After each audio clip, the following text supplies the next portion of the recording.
Добар ден и добре дојдовте во најновото издание на Студио 1 за денеска четврток. Како што можете да видите, со мене Анита Кочишки, денеска во студиото мои главни соработници се колегата Владко Чаловски. Добар ден и за тебе. Добар ден, Анита. И секако нашата Јана Јосифовска на својата позиција за една минута на 1 ТВ, но овој пат во улога на наша колешка со која што ќе го отвориме денот.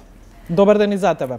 Добар ден почитувани и секако добре дојдовте во отвореното Студио 1. И за почеток прашање до моите колеги, дали сме подготвени да го истуркаме денот? Секако Од 14 до 22. Не само што ќе го туркаме денот, туку имаме и содржини кои што се надвор од оние проформа или да не речам кич содржини кои што се појавуваат на сите други телевизии. Да, ќе бидеме наобични како и секогаш, впрочем, да. Може би малку помалку политика, освен тоа што се редовни информативни изданија на 1 ТВ, како што се вестите, во 14:30, 16 и 20 часот, но тоа не значи дека сето друго што ќе го третираме во денешното издание ќе биде помалку интересно.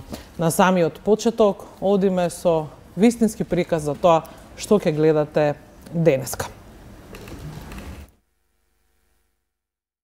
Репортерските јавувања на нашите колеги од теренот и гостување на некои од нив во овие први 30 на минути, ќе зборуваме и со нашиот гостин Васил Пеевски, кој што е светски шампион во подготвување на коктели, македонец, за кој што малку знаеме, а овде денеска ќе имаме прилика да пробаме и некои од неговите, да ги наречеме, специјалитети. Во продолжение ќе зборуваме и со малата шампионка Мила Србиновска, која што не е исто така светски шампион во хип-хоп танцување, заедно со нејзиниот тренер, бидејќи Мила се подготвува веќе во недела да оди на новото светско првенство во хип-хоп, од каде што очекува да се врати повторно со првата награда.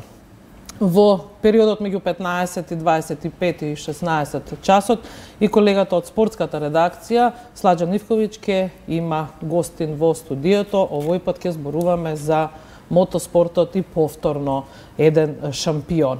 16:15 веднаш по вестите нашата редовна рубрика во која преку Skype комуницираме со успешни македонци по светот. Сергеј Сарчевски ќе ни биде овој пат соговорник, ќе видите за кого се работи.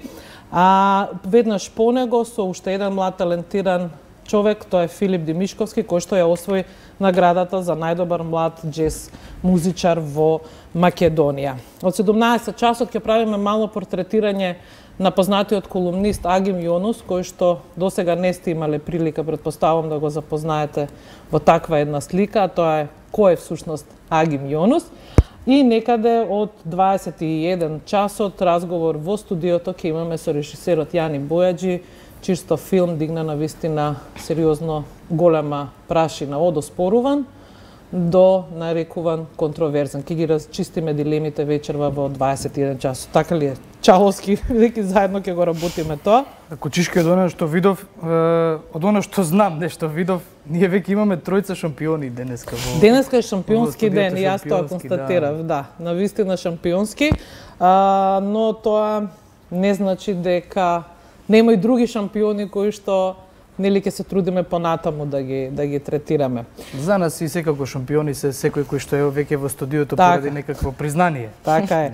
Јана, одиме на почеток со тоа што се хайлайтсите. Најинтересни исечоци, извадоци од тоа што го имало во текот на вчерашниот ден во Студио 1, кога водители беа колегите Јовановски и Кабранов.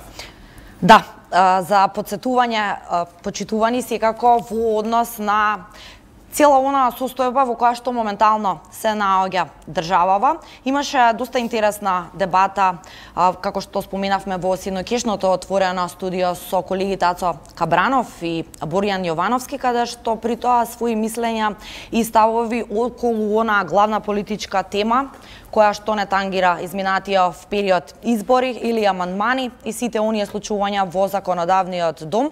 Свои мислења на оваа тема дадоа политичкиот аналитичар Петар Арсовски, секако и аналитичарот Александар Кржаловски и еве во продолжение. Токму тоа ќе погледнеме еден дел од нивното гостување и кои се нивните ставови по однос на политичката ситуација во земјава. Референдумот беше таков, као што за Ефи Димитров било прекршување кога требале да одлучат на крај на мај дали ова прифатливо и дали ова ќе помине. Така за нас сите беше нели на 30 септември. И повеќето и анкетата тоа го покажа наша дека повеќето не им се допаѓа договорот, е горка пилула, ама имаше доволно 41% стандардно беа кај на нашите анкети дека се за, што требаше биде доволно доколку имаше цензус. И така сега на индивидуално ниво, особено на пратениците, кај ќе се прекршат, дали ова вреди да се тргува за да се гласа. Значи, буквално на индивидуално ниво е. Стилот на Заев, таков каков што е, кој не нервираше додека беше темно, постојан зен, сега тој го пресликува во сегашното обраќање. И можеби политичката цена заради неговиот стил за него ќе биде помала него кон друг политичар, кој би најдел такво помилување. Видите, ние сме навикнали човекот да го гледа во еден вечен оптимизам. Се сеќавате, јавноста паѓаше во депресија, имав еден emotional roller coaster, човекот беше зен цело време и затоа за него можеби поише личи да направи таква некаква изјава, одошто за некој друг политичар. Можеби за него цената ќе биде помала лично, меѓутоа секако ќе има последици по европската агенда. Да. Исто така и вчера, она што го споменавме, во отвореното студио имаше и друга интересна дебата околу оној нели контроверзен рудник изградбата за Иловица, така што Чаловски Всушност самата најави освен нели политика, во ова студио се третираат најразлични теми, па така колегите Јовановски и Кабранов обработија и нели како што сама да каже ти по протестите за градбата во Мајчин дом, во близина на Мајчин дом, се осврна и на рудниците, кои што пак исто беа предмет на протести, предмет на референдуми за тоа дали да се градат или не, па предлагам и од ова да погледнеме мал дел. Се уште официјално важи документацијата што е дадена и што беше забранета. Не важи, бидејќи имаме јавно даден документ. Бидејќи премиерот го рече тоа и немате вие можеби имате доставено, но немате одобрено. Новата технологија, вие имате само дадено и ќе ви кажам што е поентата, зошто они ретерираат сега. Значи, сега дури они кажаат дека нема ни вода да им треба многу, сега киселини нема да употребат, они веќе се занимаваат со алхемија, толку се напредни што тоа веќе сега ќе измислат и топла вода веќе. Затоа што не сакам да употребам еден збор кој што се лутат кога ќе кажат и лажат, меѓутоа лагате си ја лага. Значи нема документ затоа што новата технологија можеби ќе е поопасна од претходната и мора според законот да ја повтора целата процедура. Да, тоа беше и сечок од еден од исачоците и она што го издвоивме како најинтересно во текот на вчерашниот ден и отвореното студио 1. Првите половина част, како што кажавме, резервирани за нашите колеги кои што од утринава се на терен, секој на своето место, што би рекле, и во првите 30 минути секако го вклучуваме и нашиот колега кој што знаеме дека па скоро секој ден е каде? Секој ден е пред суд, во суд. Така. Во суд, како звучи во суд. Како Игор да е во суд. Како Игор да е во суд. Игор е пред судот или во судот, зависи каде го наоѓаме во овој момент. Игор Стефановски, добар ден. Добар ден и од мене, колеги, до студиото 1. Не знаеме точно каде си, барем во моментов, затоа убаво кажеме пред или во судот. Самиот почеток и повели со тоа што е, да речеме, најинтересно што се случува денеска во судската зграда на Скопје. Во Скопје. Така, јас сум пред кривичниот суд. Во Скопска единица имаше 2 судски рочишта поврзани со изборните нерегуларности за Титаник и за Титаник 3 утринава. Во ист термин почна и двата судски процеси, раздвоени од старата и новата зграда. Во новата зграда беше Титаник за изборните нерегуларности, каде што се обвинети околу 20 лица. Поранешен врв на ВМРО ДПМН, вклучувајќи го и поранешниот премиер Никола Груевски. Таму во судницата се слуша околу 100 телефонски разговори кои досега не беа објавени за денот на изборите во 2013-та. Поранешните функционери прво би потенцирал дека најмногу повторно доминираше, како и последните судски рочишта, гласот на поранешниот министер за транспорт и врски Милијана Киевски. Тој во неколку разговори со екс-министерката за внатрешни работи Гордана Јанкуловска, како и со други стручни соработници вработени во ТАФ Македонија, бара начини како да ги сопрат двата авиони според телефонските разговори да слетаат на Охридскиот аеродром, за како што потенцира во разговорите да се спречи гласање на гастарбајтери, односно вработени во Швајцарија со право на глас во Кичево, за да дојдат да се во своето родно место да го искористат правото на гласање. Ваквата политика на партијата ВМРО ДПМН тогаш била за да не се добие до повеќе политички поенти на политичките опоненти, односно преостанатите политички партии.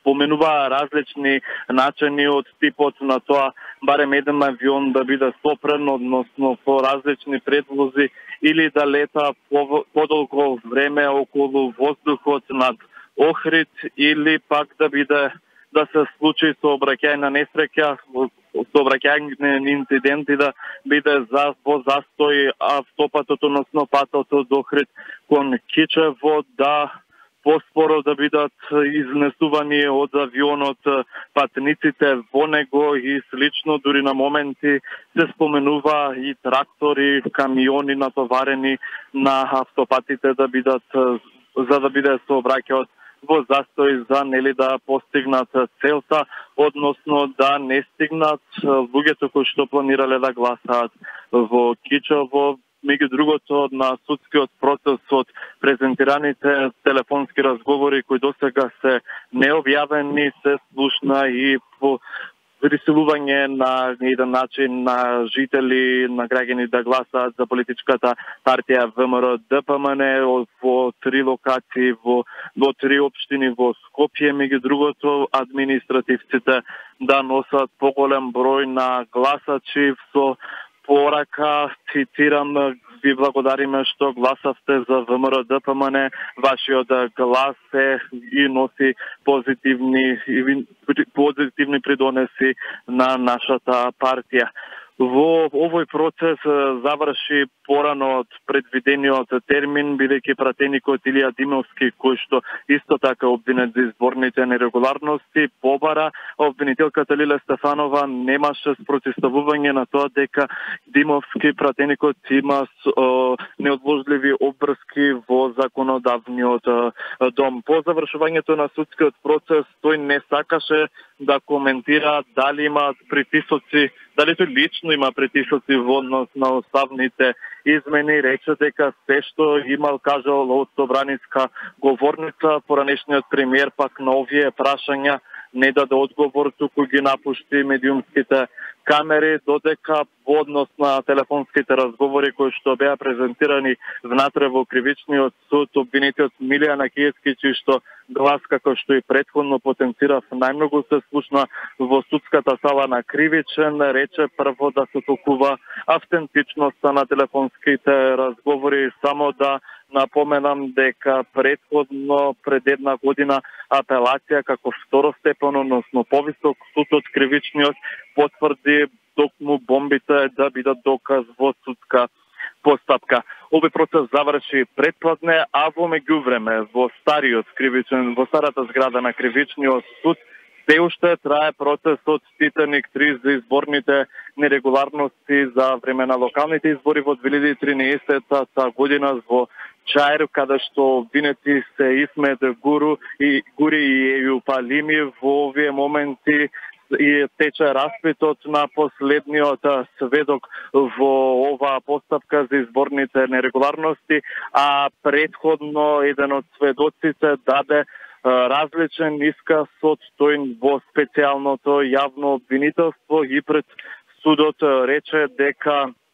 немало, дека на ништо не се сеќава во конкретно за денот кога бил предаден записникот и дека воопшто немало нерегуларности, односно измени во записникот за кој токму специјалното јавно обвинителство се сомнева и по тој основ е всушност и обвинението за овој процес со изборните нерегуларности. Судскиот процес се уште е во тек, изјавите кои што ги напоменав и претходно, секако ќе ги пренесеме во наредните информативни изданија на Еден ТВ. Студио. Игор, ти благодариме за овој исцрпен извештај. Сето ова што можевме го слушнеме во ова директно јавување секако ќе биде истретирано од тебе и за време, односно во редовните информативни изданија на Еден ТВ. Со нас во овие мигови во студиото ни се приклучи уште еден колега, така? Да, секако. Нашиот колега Антонио Крстевски, кој што го веќе навикната е публиката да го гледа и да го слуша на Еден ТВ, така Антонио? Апсолутно. Да. Антонио беше денеска на една пресконференција на тема која што е исто така актуелна и атрактивна. Каде бевме денес? Утрина бевме во Стопанската комора, поточно во Стопанската комора на Северозападна Македонија, каде пресконференција одржаа членките, односно дел од членките, компаниите кои што се внатре дел од оваа Стопанска комора и се пожалија за неколку работи кои што им се јавуваат како проблеми. Да. Добро, пресконференција или за да се пофалиш или за да се пожалиш, главно за тоа е. Таму имаше многу детали, имаме и тонски парчиња кои што ќе ги пуштиме во емисијата, но ние имаме уште еден гостин кој што е на другиот крај од студиото и прави друштво на Јана. Добар ден за Васил Пеевски. Добар ден и на вас. Добре дојде. Благодарам. Јас се надевам дека Јана нема да успее за една минута да испие се што има таму. И јас се надевам. Но мала дигресија пред да продолжиме со Антонио, затоа што на Васил ќе му треба малку време. Рековме професионален бармен со неверојатно висока награда во оваа област, за која што, јас не знаев, ама сме имале македонец кој што бил првак во светски шампион, да. Светски шампион. Така. Васил, која е приказнава накусо, па подоцна ќе се навратиме на тебе? Па накусо. Од мојата 18 годишна возраст се запишав на курс за бармен и веднаш од тој момент се роди љубовта помеѓу мене и барменството и од тогаш веќе 5-6 години активно работам. Професионално, да, така. Професионално. Во ред, подоцна за твојата приказна, само накусо што ќе подготвуваш додека ние разговараме? Па ќе подготвам еден многу едноставен коктел, рум и џус. Само што џусот е домашно подготвен, бидејќи сега како тренд во коктел индустријата е максималната потрошувачка на продуктите кои ги имаме. Така да јас да го подготвам овој сокот грејпфрут, покрај тоа што нели го исцедивме грејпфрутот, ги искористивме корите заедно со сируп од агаве да подготвиме едно пире за да добиеме малку покажаста течност, односно еден homemade грејпфрут џус. Ова е нешто што самиот Васил го смисли или нешто што е актуелно во светот? Актуелно во светот е максималната потрошувачка на овошјата, на зеленчуците, сите состојки кои што ги има. Коктелот е твој? Да. Одлично, ако ти треба малку помош, Јана ја оставаме. Апсолутно, тука сум да асистирам. Тебе ние се враќаме после на вас. Антонио, ние се вратиме повторно на сериозни теми, поточно на тоа што денеска го одбележа денот. Со какви проблеми се соочуваат бизнисмените кои припаѓаат на оваа комора? Бизнисмените кои што припаѓаат на оваа комора, односно бизнисмените кои што работат во секторот градежништво, се пожалија на тоа дека се соочуваат со проблеми со градежните дозволи, кои што во неколку општини во главниот град не им се даваат, затоа што периодов сме сведоци дека има доста измени во деталните урбанистички планови. Меѓу тие инвеститори, односно собственици на фирми кои што работат во градежниот сектор, се дел од Стопанската комора на Северозападна Македонија, беше и Фатмир Етеми, човекот кој што периодов наназад неговото име се споменува во јавноста, бидејќи е собственик на земјиштето кое што е во близина кај Мајчин дом, каде што имаше протести и иако беше издадена дозвола за градба, сепак истата беше стопирана од страна на општина Аеродром. Според Етеми, забраната била издадена затоа што погрешно била поставена оградата, која што заштитната ограда околу земјиштето каде што требало да се гради, да, и сега треба да се чека 15 дена за да се донесе конечно решение. Дали општината ќе дозволи градење или не. Сепак Етеми, да, оградата е поместена уште утре дента, меѓутоа има законски рокови кои што треба да се спочитуваат. Таму беше нашата екипа заедно со тебе. Ние, ако не се лажам, имаме и тонско парче. Имаме тонско парче, да. Како најава за него би кажале дека Етеми вели дека ќе продолжи градбата. Затоа што тој ги поседува сите документи кои што се потребни за да се изгради тој објект кој што го има почнато. Да ја погледнеме изјавата, па да, ќе прокоментираме уште малку. Ние за ова локација цела година спремаме документација, значи многу пари сме вложиле, многу работници сме ангажирале. Нашата фирма како општествена одговорна, мислиме и за нашите работници, не можеме на улица да ги оставаме, тие треба да им обезбедиме работа. Не е целта бизнисот, не е целта обесетување да зиме. Бизнисот е да го развиваме економијата, да вработиме луѓе и да придонесуваме за нашата држава. Од таа инвестиција што го правиме во аеродром, имат сите бенефиции. Почнувајќи од нашата фирма, почнувајќи во општината, бидејќи плаќаме огромни суми на комуналии, ДДВ-то еден дел оди во град Скопје, еден дел во општина, правиме повише зеленило од колку што е во таа локација и вработуваме многу луѓе. И едноставно, ако овој тренд е на опаѓање на градежните работи во Република Македонија, ве уверувам дека цените на станови ќе се зголемат, бидејќи градежништвото вртоглаво индексот паѓа надоле. Значи, ако продолжи да падне, а не се гради, цените и тука и нашите граѓани губат, бидејќи ќе платат повисоки цени. Додека се развива градот нормално сразмерно во сите делови во градот, тогаш и цените ќе опстанат овие и ќе бидат нормални цени. Затоа ние треба да планираме кај ќе градиме општините посебно и градот Скопје кај ќе се развива градот. Не може од кога ќе се завршат сите постапки некој да ти каже ќе ти давам штета. Ние фирмите не сме ги отварале некој штети да ни плати. Ние фирмите сме ги правили да се развиваме како фирма. Имаме многу луѓе вработени, тие вработени се долготрајни, не можеш да откажуваш ти договор кога има трајно решение на неопределено време и сега ќе му текне на некој, не можеш да градиш од кога ќе добиеш одобрение.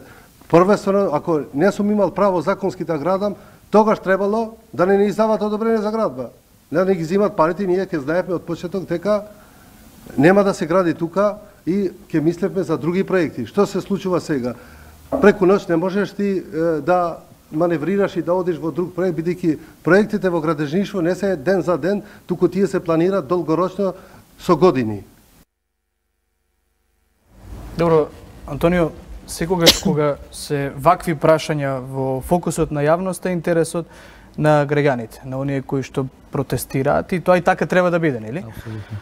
Меѓутоа, по протестите на граѓаните, што вели Етеми, кои се бенефициите само и за жителите на аеродром, да, и за самата општина? Во својата изјава Етеми секако не го прескокна и ова, односно ги спомена и луѓето кои што протестираат и кои што изразува незадоволство од продолжувањето на градба и бенефитите кои што ќе ги добијат жителите на општина Аеродром од овој проект. Ете ми спомена дека голема е сумата на комунали кои што ги има платено неговата компанија за да почне со градба на овој проект. Секако тие пари одат во општинската каса. Подоцна општината може истите средства да ги пренамени за спроведување на своји проекти од јавен интерес. Исто така, освен комуналиите, данокот на додадена вредност. Ете ми спомена дека дел оди во касата на општината, дел во касата на град Скопје, што значи дека и останатите општини на територијата на град Скопје би имале бенефити од истото. А кога сме веќе кај општината, последните информации од градоначалникот Марин? Да, последните информации од градоначалникот Марин велат дека тој барем доколку се види неговата изјава, истакна дека во моментот кога беше издадена забраната за градење, истакна дека ќе течат преговорите. До каде е стигната работата се уште нема детали, затоа што можно е изградбата воопшто да не продолжи, можно е и да продолжи. Се уште од тоа на такво нешто општината треба да даде конечен одговор. Секако тоа после преговорите кои што ќе ги имаат со инвеститорот, меѓутоа инвеститорот теме беше дециден дека изградбата на овој објект, односно на оваа стамбена зграда, ќе продолжи. Тој не го пресокна ниту моментот на градско, односно урбано зеленило. Има нов закон кој што сега треба да се почитува, тоа е минимум 20% зеленило на... отколку што е имало да, тој вели дека ќе има 3 пати повеќе зеленило на таа парцела отколку што имало досега и ги смирува оние луѓе активисти кои што се за заштита на животната средина. Ама историјата покажува, затоа граѓаните немаат доверба во може би нешто. Па се надеваме дека законските прописи ќе се почитуваат сега. Антонио, ти благодарам за ова твое исцрпно образложување, да кажеме, на тоа што денеска си можел да слушнеш и видиш. Ни остана Васил во другиот агол заедно со Јана. Елена е исто така подготвена. Васил уште малку накусо она што го знаеме, дека за жал ваков талент не можеме да го видиме по скопските или македонските шанкови барови. Среќата си ја најде во Софија, ако не се лажам. Па да, од пред неколку месеци сум во Софија. Сега за сега подобро иде, условите за работа таму се за жал подобри од кај нас. Се надевам дека јас пак и тука имам некои проекти, сум на релација Скопје-Софија. Моето влијание тука ќе допринесе малку да издигнеме културата на повисоко ниво. Колку коктели имаш осмислено? Колку се со твој подпис? Па со мој подпис официјално се негдека околу 5-6, а секојдневно нели на нашето работно место наша задача е да експериментираме, да подготвуваме коктели специјално за гостите, така да има повеќе коктели. Околу Нова година ќе бидеш во Скопје? Па не. Не. Позади барот на работа. Да, она што го подготвил, имав прилика додека разговаравте во други да го пробам една голтка и навистина ја заслужува титулата светски шампион. Да, одлично ќе пробаат и останатите наши колегите. Прашав кога ќе снимаме новогодишна програма да дојдеш да поработиш. Ако не е на 31-ви, не е на 31-ви, порано. Ќе те букираме на време. Може, немам проблем. Елена на позиција за вести повели со најновите информации. Ти благодарам, Анета. Да, во продолжение се вестите во 14:30. Првите во денешното отворено студио. Почнуваме веднаш по кратката најавна шпица.